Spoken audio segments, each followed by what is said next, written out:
Virtue, as we understand it today, isn't at all appropriate.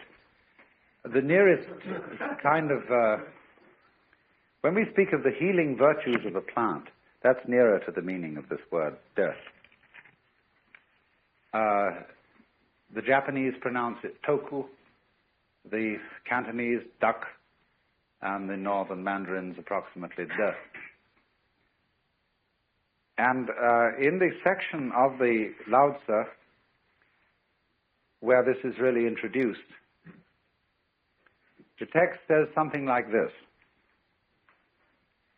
superior virtue, not virtue, thus it has virtue.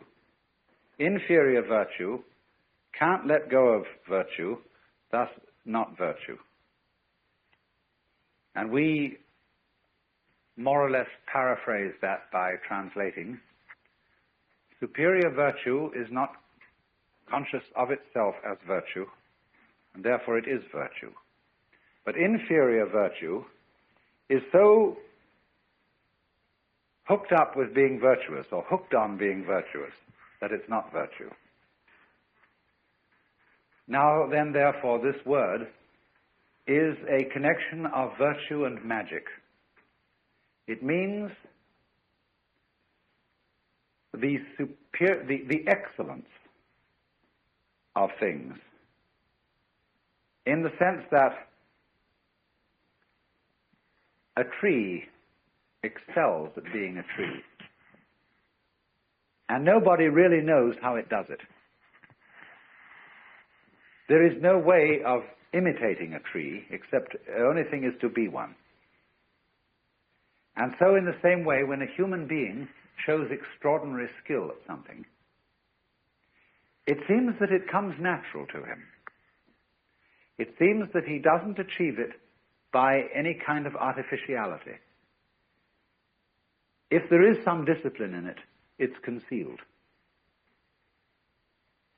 So, excelling in something naturally, and yet it's something that is so difficult to understand that it seems that it has been done by magic, is the meaning of this word. So what da is the state of affairs, a way of talking about particularly a human being who has learned to live in harmony with the Tao. Now, of course, everything is fundamentally in harmony with the Tao. In the book called the Zhongyong, or the Unwobbling Pivot, it is said, the Tao is that from which nothing can depart. That from which things can depart is not the Tao. Fundamentally, you see, you can't get away from it. It's like a situation in which we are all floating in a tremendous river. And the river carries you along, anyhow. Now, some of the people in the river are swimming against it, but they're still being carried along. Others have learned that the art of the thing is to swim with it. And they're carried along too. But they know it, you see. They know they're carried along, whereas the people who are swimming against it think they're going in the opposite direction. But they're not really. So that was a sort of discussion we were having this morning, when I find invariably, whenever I talk about these things, Americans raise moral issues because we are a people incredibly bamboozled by preachers. And so this always comes up. Bamboozled. Preachers. Yes. And have chronic guilty consciences. And so those questions are always raised. But this, you see, explains part of this situation. That you have to flow with the river. There is no other way. But that you can swim against it and pretend not to be flowing with it, but you still are. So, but a person who is not making that pretense anymore, who knows that you have to go with the river and swim with it, suddenly he acquires, behind everything that he does, the power of the river. The person swimming against the river, you see, does not by his action express the force of the river. The person swimming with it, he goes along and he has that whole river behind him, but he's subtly directing it, because you can change direction in the course of the river. You can go to the left or to the right, as a ship can use a rudder and still go along with the current, or more skillful still, as a sailboat can tack. Because when a sailboat tacks and goes in a direction contrary to the wind, it still is using the wind to blow it along. Now that is the most highly skillful art of all. That is Taoism in perfection, the art of sailing. Very intelligent. I remember once I was looking in the open air, and one of those glorious little thistledown things came, and I picked it up like that and brought it down, and it looked as if it was struggling to get away, just as if you caught an insect by one leg, like a daddy long legs or something of that kind. It seemed to be struggling to get away, and at first I thought, well, it's not doing that. That's just the wind blowing. Then I thought again, really? Only the wind blowing? Surely it is the structure of this thing which, in cooperation with the existence of wind, enables it to move like an animal, but using the wind's effort, not its own. It is more intelligent being than an insect, in a way, because an insect uses effort. Like a person who rows a boat uses effort, but the man who puts up a sail is using magic. He lets nature do it for him with the intelligence to use a sail. You see?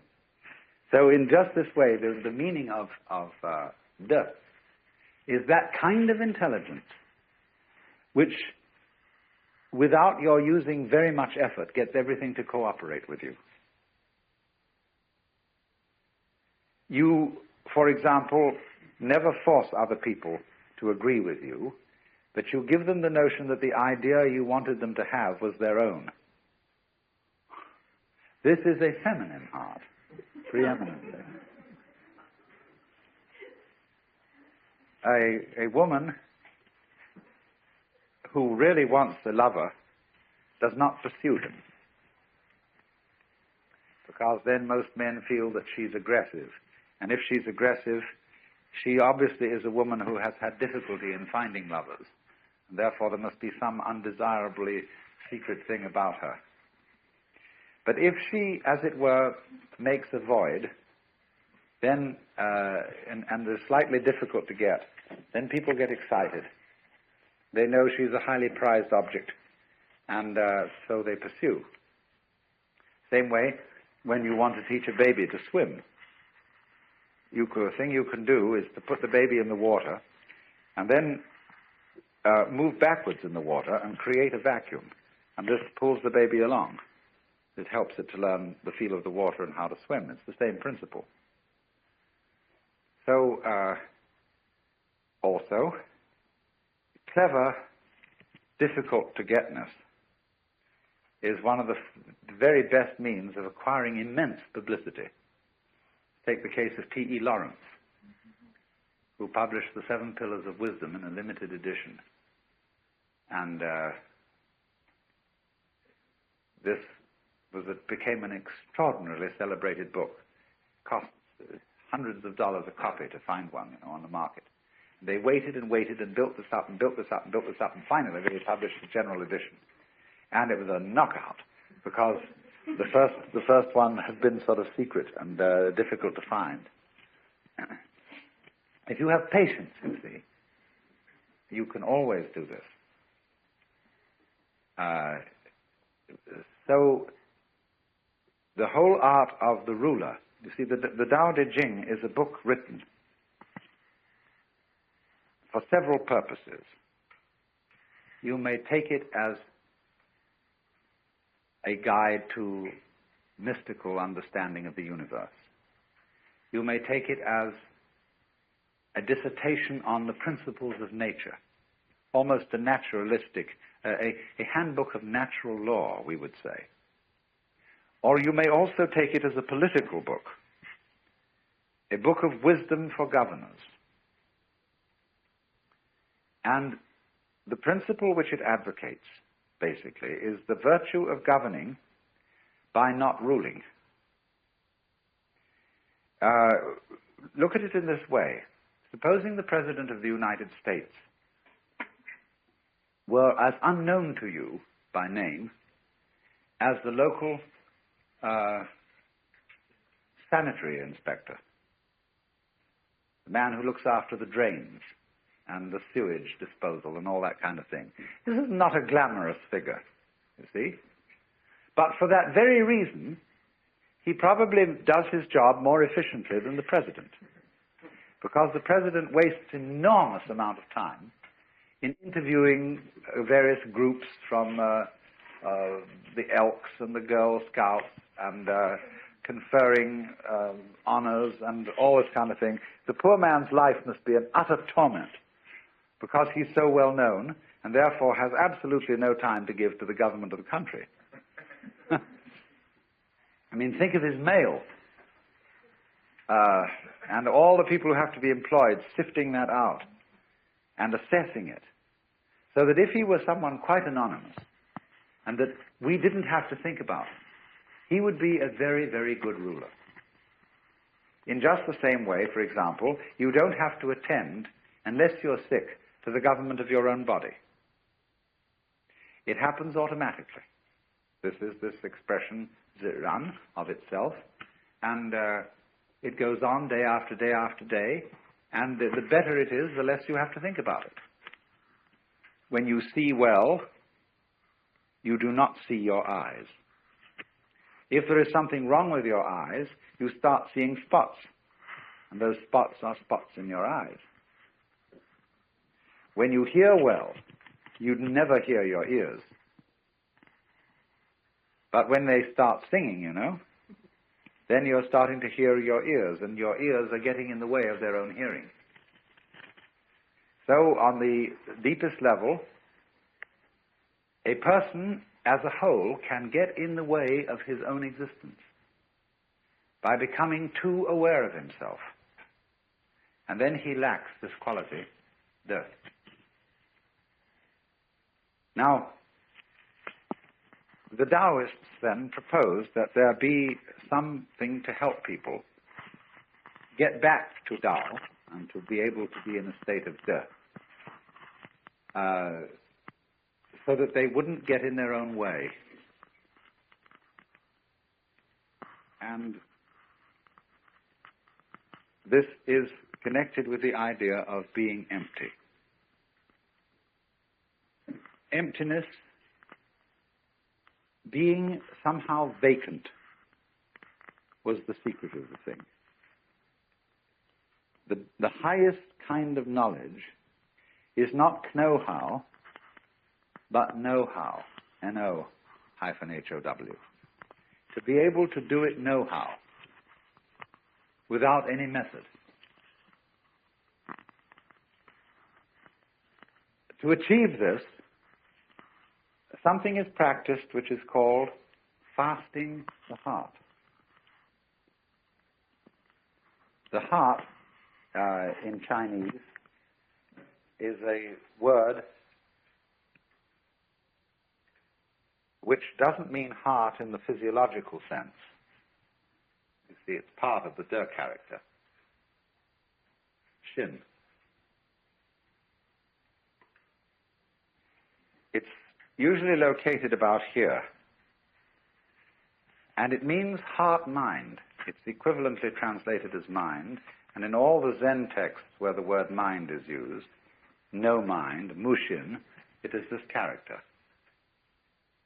The psychic center. Now, the best kind of heart is absence of heart. In English, the word heartless has a very bad connotation, as does the word mindless. A heartless person is an inconsiderate, unfeeling person. A mindless person is an idiot. But a person who has mushin, or no mind, or no heart in Chinese, is a very high order of person. It means that his psychic center doesn't get in its own way. It operates as if it wasn't there. Zhuangzi says that the highest form of man uses his shin like a mirror. It grasps nothing. It refuses nothing. It receives but does not keep. And the poem says, when the geese fly over the water, and they are reflected in the water, that the geese do not intend to cast their reflection, and the water has no mind to retain their image.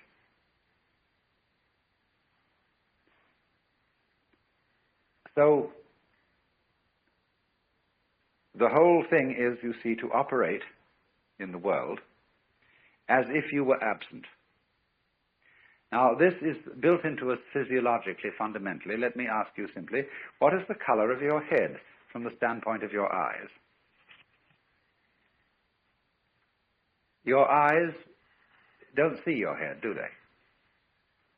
You look all around, and you see everything else, but your head you don't see. Do you feel that your head is black? No. Hasn't any color at all. Outside, you see your field of vision is an oval, two eyes, and this creates sort of two centers of an ellipse. So there's this whole field of vision. Now, experiment. What is beyond the field of vision? What color is it where you can't see? It isn't black. This is an important point. It's no color at all beyond there. And in this way, you can get an idea of what is meant by that character that I discussed this morning, Xuan, which, although it formally has the meaning of darkness, this one, although it formally has the meaning of darkness and the deep and the obscure, it actually refers to this kind of no color, which is the color of your head, so far as your eyes are concerned. Now, so in this sense, the invisibility of one's head, almost the not having of any head at all, is the secret of being alive. To be headless, you might say, to have no head, in just the sense I'm talking about, is our way of talking about the Chinese expression, mushin, no mind. Now, as a matter of fact, if you want to see the inside of your head, all you have to do is keep your eyes open. Because everything that you're experiencing in the external visual field is a state of your brain. All these colors and shapes are the way in which the brain nerves translate the electrical impulses in the external world, being the world outside the envelope of skin. So they translate all what is going on outside into impulses which are to us shape and color. But shape and color are states of the nerves, so what you see when your eyes are open is how it feels inside your head. You think your head is a blank, but actually, it's being a blank. You don't see your brain as an external, undulating, corrugated structure. You see your brain as everything outside. So in this way, the emptiness of one's head is the condition of seeing. The transparency of the eye lens is the condition of seeing colors. It has no color itself. Eckhart said this, because my eye has no color, it is able to discern color. This is in Germany in the 13th century. This is fundamental Taoist idea of being absent as the condition of being present. Being not there. So, Zhuangzi says, when your belt is comfortable, you don't feel it. When your shoes are comfortable, it is as if you weren't wearing any. Likewise, your clothes. You see? The more you are aware of these things, the less properly they are made, or the less properly they fit.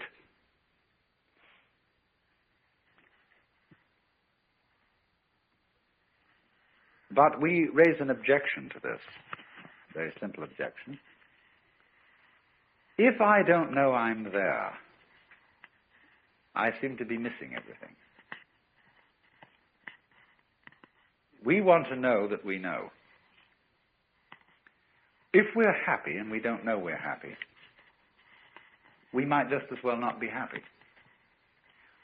To be happy and to know that you're happy is really the overflowing of the cup of life. Of course, the penalty for that is to be miserable and to know that you're miserable. Some people are miserable without knowing it. But, you know my limerick, there was a young man who said, though, it seems that I know that I know. What I would like to see is the I that knows me when I know that I know that I know. And this is the great human predicament. The development of self-consciousness, the development of the possibility of reflecting upon one's own knowledge. And this is simultaneously a blessing and a curse. And Taoism does not escape this problem. I mean, it doesn't avoid this problem, it deals with it. But it doesn't deal with it obviously. So we get back to this fundamental verse about the nature of de. What is highly virtuous is a virtue that is not conscious of itself as virtue. The moment it's conscious of itself as such, you see, it fails. So in this way, we love to see a child dancing all by itself, lost in the dance, and not performing for an audience. We say, oh, if only I could dance like that. If only I could become like a child again, innocent. But then soon we know when parents notice how beautifully a child dances, and they all approve of it and say to this child, dance for us, the child begins to lose this power. And it puts on airs, it knows it's noticed. And we don't like that. We say, that's affectation, that's showing off, that's phony. What we want you to do is to dance as if you had no audience, not even yourself. Which of course puts the child in a double bind. Because it says to the child, we require you to do something that will be acceptable only if you do it as if it wasn't required. We do that all the time to our children and to each other. You must love me. After all, you promised to do so when we got married, didn't you? And so on. So, this is the difficulty. But somehow, a very great artist, in the maturity of his life, somehow is able, at least to give the impression that he does what he does without playing to the gallery, without self-consciousness. It seems perfectly natural. So how does he get there?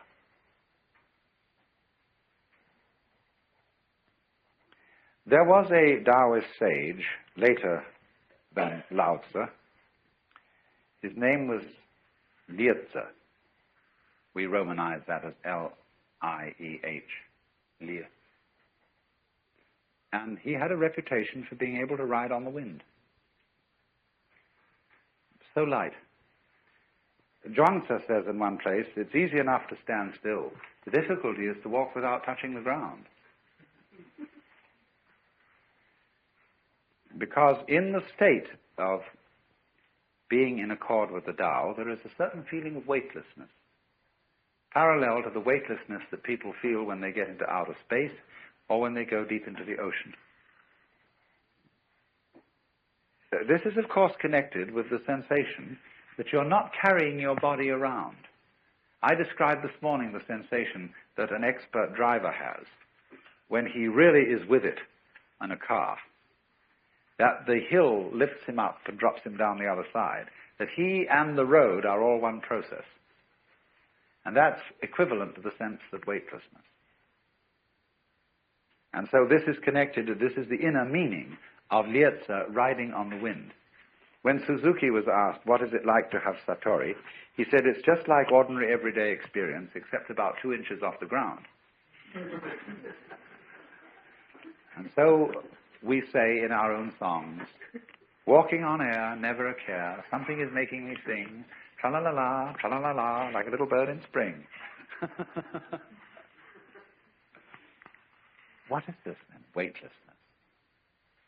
It means, of course, partly that you're not moving around in constant opposition to yourself. Most people move in constant opposition to themselves because they are afraid that if they don't oppose themselves all the time, something awful will happen. See, it's so easy to bend your arm. No problem at all.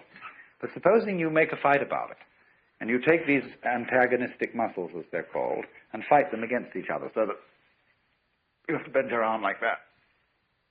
See? Well, how ridiculous. But if you somehow felt that in bending your arm you might make a mistake, you know, instead of bending it, you might hit yourself.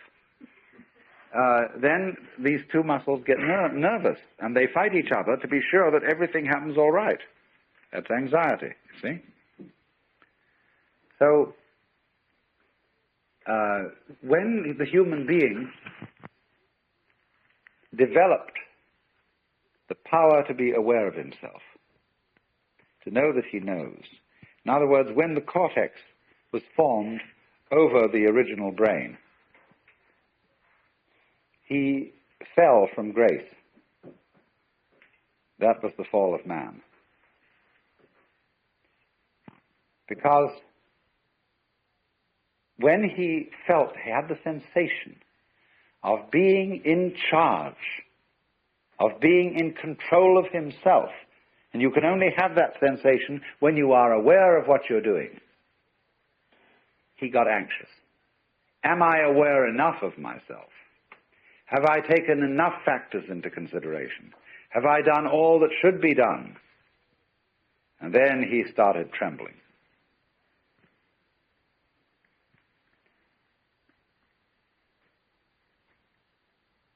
This was the fall of man, of course. This is what is meant. The Lao Tzu says, when the great Tao lost, there came duty to man and right conduct. In other words, nobody talks about how you ought to behave unless things have gone radically wrong. There wouldn't be any conception of faithful ministers of the state unless there were a lot of lousy politicians around. No one would talk about filial piety unless there were wayward sons and daughters.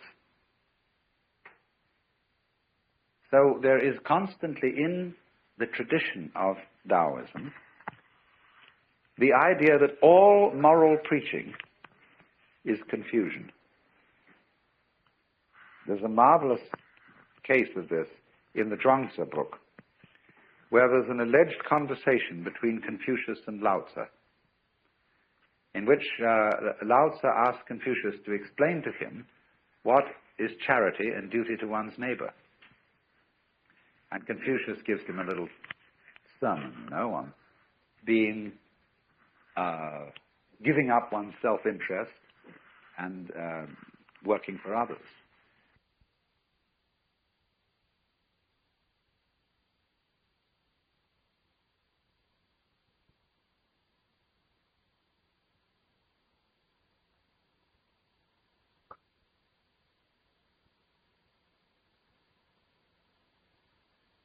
And Lao Tzu says, what stuff? Sir, regard the universe. He says, the stars come out invariably every night. The sun rises and sets. The birds flock and migrate without exception. All flowers and trees grow upwards without exception. You, by your talk of charity and duty to one's neighbor, you're just introducing confusion into the empire. Your attempt to eliminate self is a positive manifestation of selfishness. You are like a person beating a drum in search of a fugitive. The modern equivalent of that would be the police car about to raid a bad nightclub and coming with its siren full on. See? And everybody in the club gets out. So, all talk about selfishness, all talk about its success in becoming virtuous, or enlightened, or integrated, or non-neurotic, or self-actualized. Let's use all the terms that are being used. All this talk attests to the fact that it hasn't happened, and will in fact get in the way of its happening. Well, to go back to Lietze, who succeeded in riding the wind, what happened? Lietze found a very great master and went to study with him. And the master lived in a small hut. And Lietze sat outside the hut. And the master paid absolutely no attention to him. This is sort of the way with Taoist masters. Because why would they want students? They have nothing to teach. So after a year sitting outside, Lietze went away. And he just fed up with waiting so long. Then he sort of got regretful about this and thought he really should make a try. So he went back to the master, who said, why this ceaseless coming and going?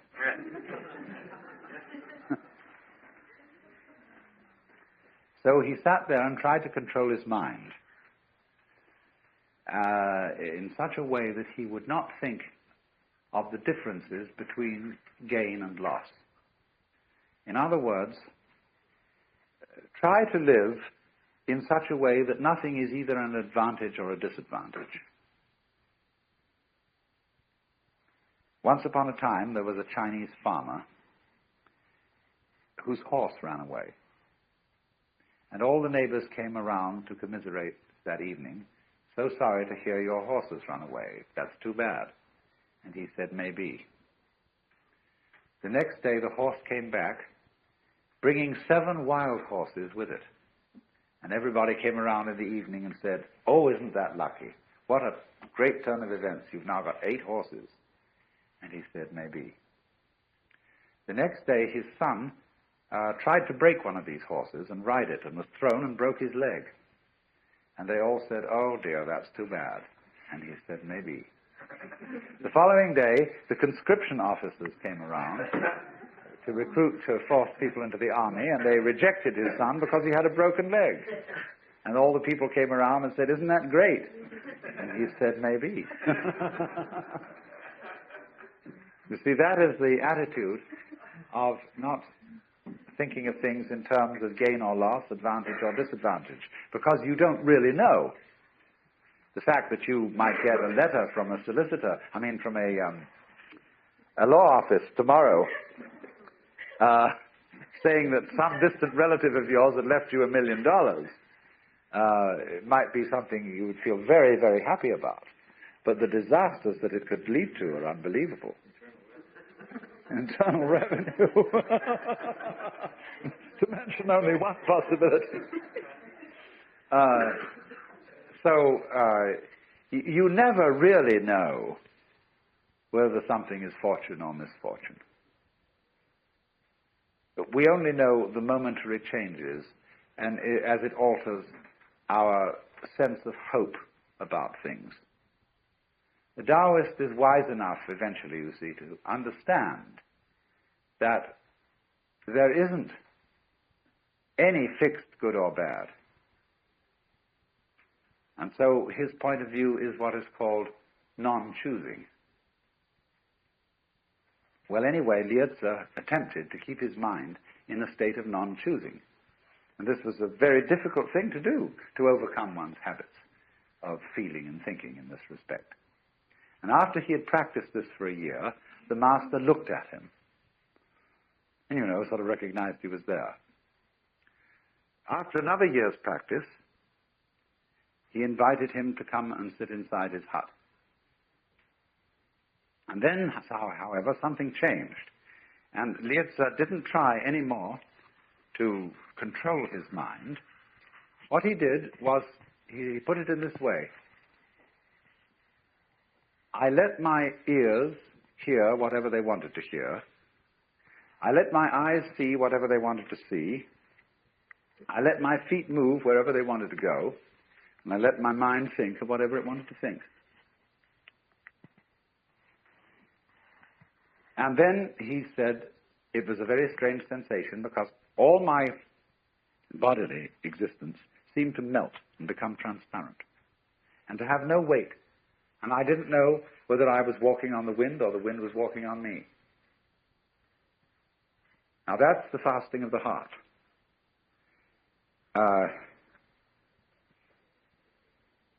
In the ordinary way, you see, you say, well, that made quite an impression on me, as if you were a slate or a blackboard upon which life makes an impression, as the chalk does on the slate or the blackboard. So we say, well, here are these events, and I'm the observer of all these events, and I remember them, and they make an impression on me.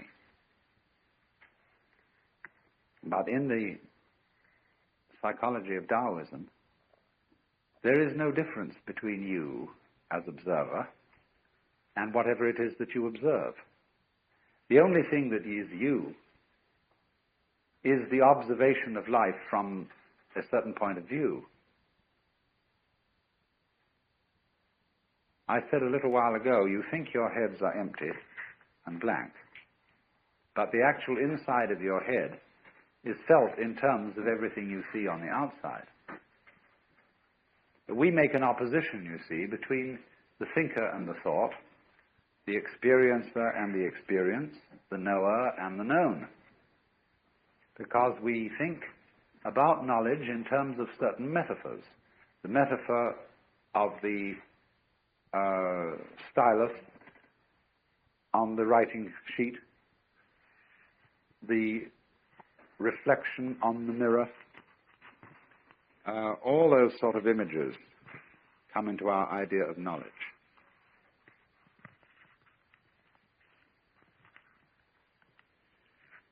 But in the Taoist theory of knowledge, it's quite different. There isn't a knower facing the known. It would be more like saying that if there is any knower at all, it contains the known. Your mind, if you have one, is not in your head. Your head is in your mind.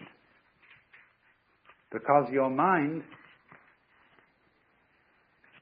understood from the standpoint of vision, is space.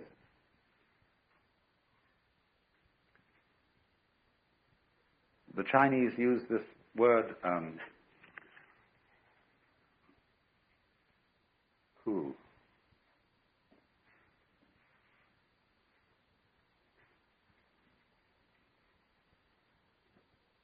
which means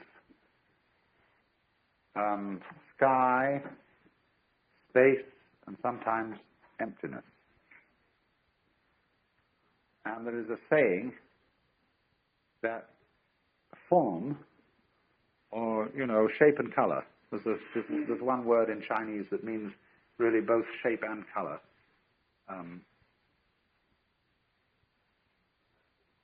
And this are said to be identical. Space or emptiness is precisely shape-color, and shape-color is precisely emptiness. This is actually a Buddhist saying from the Tridaya Sutra.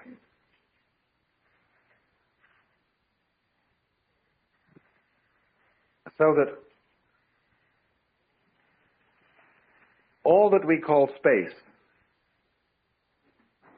contains the myriads of shapes and colors and bodies and weights and so on. It doesn't reflect them as a mirror. but it is the absence which guarantees their presence. And it's their presence which guarantees its absence. So there's this mutual relationship, again, the mutual arising expression, between voidness and form, between existence and non-existence, being and non-being. These are never felt as alternatives or things that are in some kind of contest. So then, when it is said that there is not any thinker behind thoughts, not any experiencer who has experiences, this is a way of saying that experiencing, knowing, is not an encounter between strangers. Western thought concentrates very much on knowledge as an encounter. And it is thus that we talk about facing facts, facing reality, as if somehow or other the knower and the known came from two completely different worlds and met each other like that. Whereas actually the phenomenon of knowledge is almost the precise opposite of that. Instead of being a collision between the two wandering bodies in space, knowledge is much more like the expansion of a flower from the stem and the bud, where the opposite points of the flower are the knower and the known. They are the terms of something which, as it were, lies between them. Let me repeat. We tend, in all our metaphors and common speech, to think of life as an encounter between the knowing human being, the knowing mind, and the world. They think of it not as an encounter, but as an expression, not an impression, an expression of a process that has polarized itself, coming out from a center and expressed itself in terms of opposites. Well, of course, this is the basis of the whole yang-yin principle of, you know, this jolly old thing. And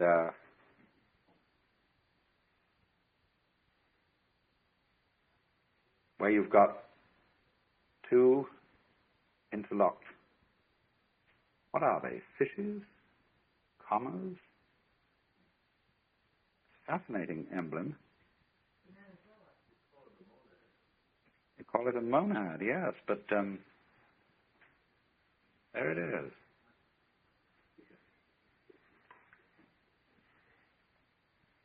This is a helix, essentially, this grip. And this is the formation of spiral nebulae. And it's the position of sexual intercourse.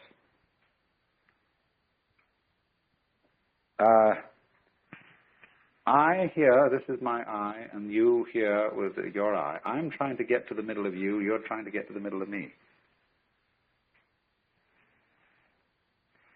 And neither one of us exists without the other. This is yang, the white, and yin, the dark. Yang, the word yang originally means, or is associated with, the south side of a mountain, which is sunny. Yin, the north side, which is dark. Yang is the north bank of a river, which gets the sun. Yin is the south bank of a river, which is in the shade. Now, you see, you don't get a mountain with only one side.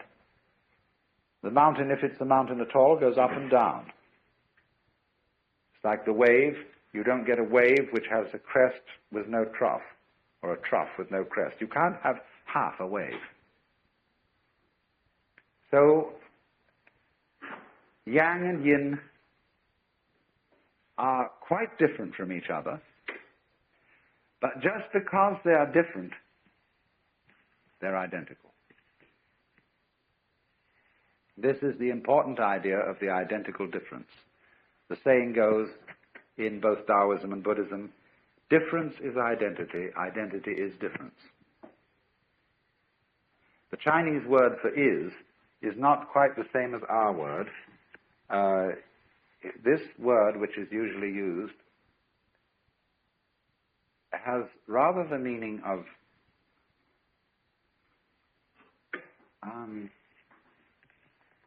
that.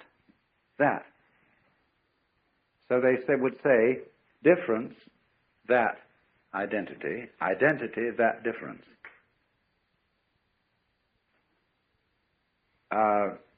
And so this doesn't mean quite is exactly the same as. It means rather is in relation to, or goes with, necessarily involves.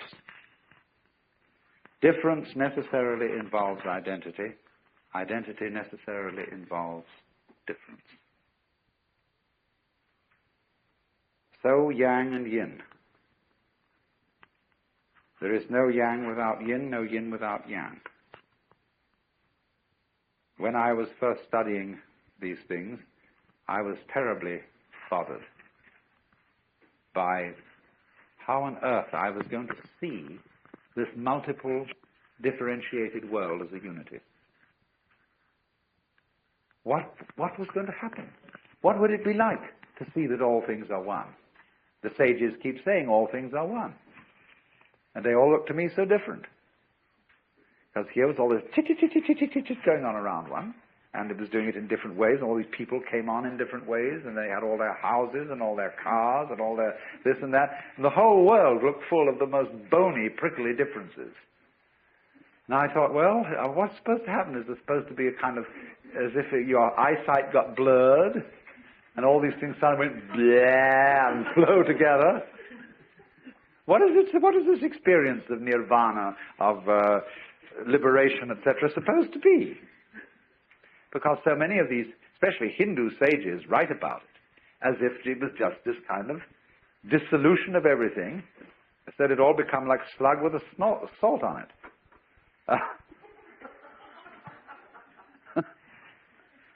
Well, it took me a long time. And suddenly one day I realized that the difference that I saw between things was the same thing as their unity.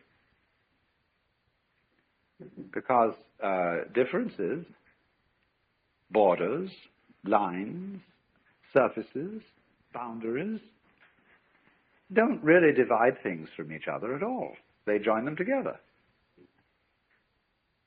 Because all boundaries are held in common. It's like, let's think of a territory which has all been divided up into property. There's your property, my property, etc., etc. There are the fences.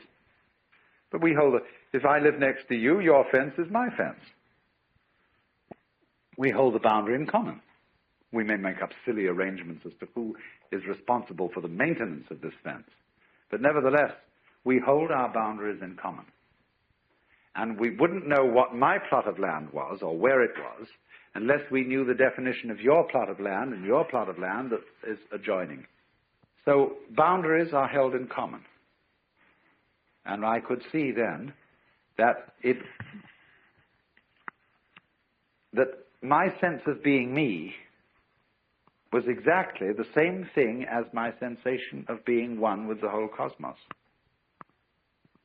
I didn't need to get some other weird, sort of different, odd kind of experience to feel in total connection with everything. Once you get the clue, you see that the sense of unity is inseparable from the sense of difference.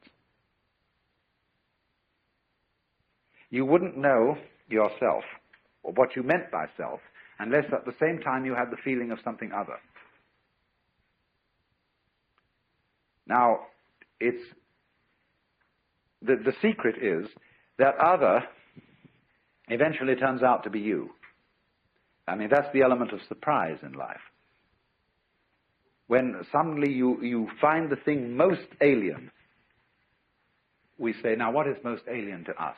Go out at night and look at the stars and realize that they are millions and millions and billions of miles away.